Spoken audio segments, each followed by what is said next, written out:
ساکنان جماعت شهرک کنسوی شهر گلستان نیز جشن نوروز فرخنده‌پی را با شکوه و شهامت خاص تجلیل نمودند. ساکنان برای استقبال این جشن پرشکوه با سر و لباس ملی و روحیه شاد و بالیده در باغ استقلال مرکز شهرک سرجم آمدند. نمایندگان تشکیلات و مؤسسه و کارخانه‌های شهرک در آرا دادن دسترخوان‌های نوروزی سهم گذاشتند. دسترخوان‌های نوروزی با خوراک‌های ملی از جمله هفسین و هفشین با مهارت بلند کدبانوگی آرا داده شده بودند. رهبریت جماعت شهرک و نمایندگان کارخانه‌های صنعتی ساکنان را به جشن نوروز تبریک و تهنیت گفتند. قید کرده شد که جشن نوروز که در دیار بهشت‌آسای ما تجلیل می‌گردد، وصلگری دیروز و امروز، حمایتگری سنت‌های والای نیاگان، ریشه پیوند نسل‌ها، بازگشت به اصل خویش و احیای بهترین رسم و آیین و عنعنه‌های ملی میباشد. در زمان صاحب استقلالی کشور و سیاست خردمندانه اساسگذار صلح و وحدت ملی پیشوای ملت پرزیدنت جمهوری تاجیکستان محترم امامعلی رحمان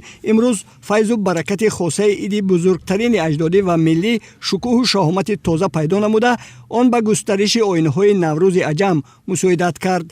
برای تکامل خودشناسی و خودآگاهی ملی و تندرستی و تشکل معنویت تکان نیروبخش خود را اهدا نمود. پیشوای معظم ملت محترم امامعلی رحمان دایر به جایگاه و ارزش بزرگ جشن بین المللی نوروز در پیام شادباشی خود سال جاری ذکر نمودند که نوروز مثل دیگر جشن‌های اجدادی ما حکمت و فلسفه و اهمیت بزرگ علمی دارد. عامل متحد کننده و وسیله همدیگر فهمی خلق و ملت‌های گوناگون بودن نوروز یکی از بزرگترین حکمت‌های آن به حساب می‌رود که در شرایط مرکب و پیچیده جهان امروزه بسیار مهم است. برنامه رنگین فرهنگی نوروزی هنرمندان به این چاره‌بینی شکوه و شهامت خاص بخشید و ساکنان شهرک کنسوی نوروز فرخنده‌پی را با شکرگزاری از صلح و ثبات، تنجی و آسودگی و صاحب استقلالی کشور با روحیه بالیده و خاطر شاد تجلیل نمودند.